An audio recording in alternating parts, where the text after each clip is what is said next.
Hello दोस्तों, कैसे हैं आप लोग। हमारी आज की कहानी है नजर। बहू, ये तेरी माँ ने क्या भिजवाया है तेरे साथ। लड्डुओं का डिब्बा तो इनमें से एक भी नहीं है। माँ बेटी दोनों झूठ बोलने में माहिर है। कैसे कह रही थी तेरी माँ, समधन जी यहाँ के खालिस घी के मावा लड्डू बनवा कर भिजवा रहे हैं बेटी के साथ। आपको जहाँ बांटना हो बांट दीजिएगा। अब क्या हम ये बांटेंगे। रामसती जी ने काजल से कहा। काजल जल्दी से दौड़ कर आई उधर से।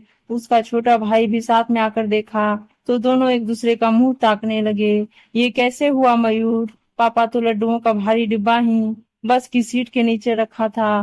फिर ये चिप्स पापड़ कहाँ से आ गए। कहीं माँ ने ये भी तो नहीं बांध दिए थे।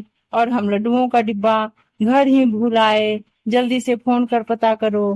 काजल घबराते हुए बोली।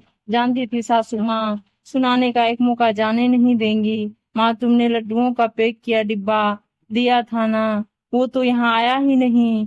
कहीं वही तो नहीं रह गया। जरा देखो तो। मयूर ने माँ अनीता जी से पूछा।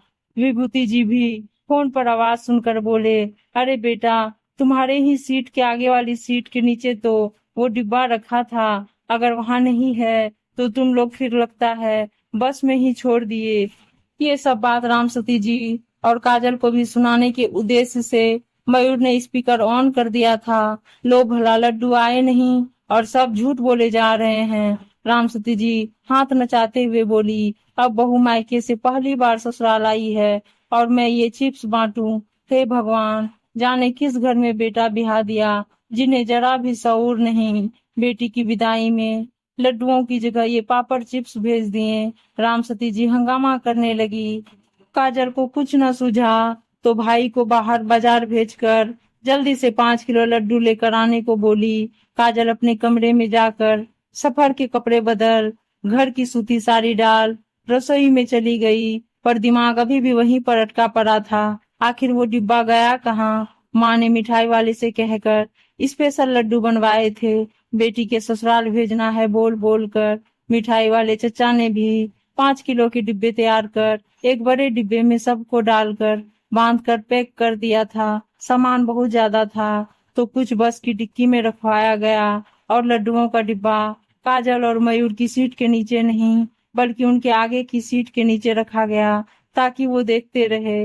तभी काजल को याद आया। अरे एक मियाँ बीबी आकर बैठे थे उस सीट पर। उनके पास भी वैसा ही एक डिब्बा था और उन्होंने अपनी सीट के नीचे लड्डुओं के डिब्बे के बराबर में रख दिया था। वो लोग 2 स्टॉप पहले उतर गए थे। काजल और मयूर ने बराबर से देखा था। डिब्बा तो सीट के नीचे ही था। मतलब लड्डुओं का डिब्बा वो ले गए और उनके पापड़ चिप्स हमारे पास आ गया।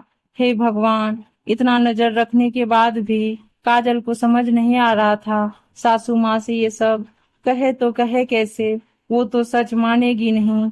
मयूर जब लड्डू लेकर आ गया तो रामसती जी को थोड़ी खुशी तो हुई पर ये भी साथ साथ सुना ही दी कि लोग समझ ही जाएंगे यहाँ के लड्डू हैं। शाम को जब जयस ऑफिस से आया, काजल ने उसे सारी बात बताते हुए कहा।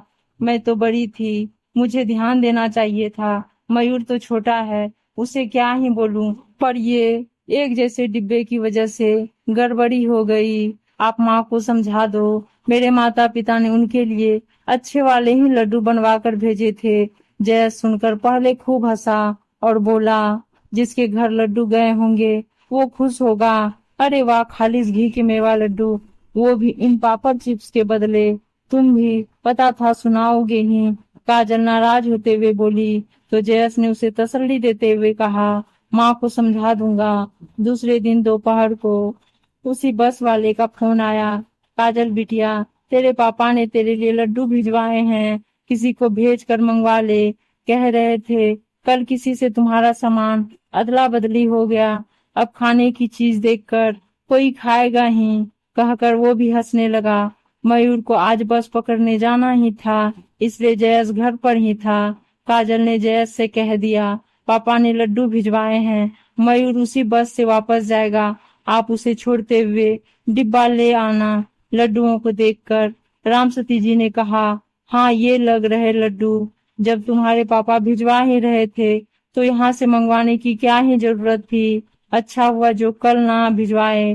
चलो अब ये भी आ गए हैं तो दोनों मिलाकर दे दूंगी, मोहल्ले वाले भी खुश हो जाएंगे। काजल मन ही मन सोच रही थी, इन लड्डुओं के चक्कर में मेरी और पापा दोनों की जेब ढीली करवा दी। अब से जब भी सफर करूंगी अपनी चीजों की निगरानी सही से करूंगी और उन पर कोई ऐसी निशानी जरूर लगा दूंगी ताकि दूसरे भी उठाए तो समझ जाए ये मेरा नहीं किसी और का है। उम्मीद है दोस्तों कहानी अच्छी लगी होगी और अच्छी अच्छी हिंदी कहानियां सुनने के लिए चैनल को जरूर सब्सक्राइब कर लीजिएगा। धन्यवाद दोस्तों।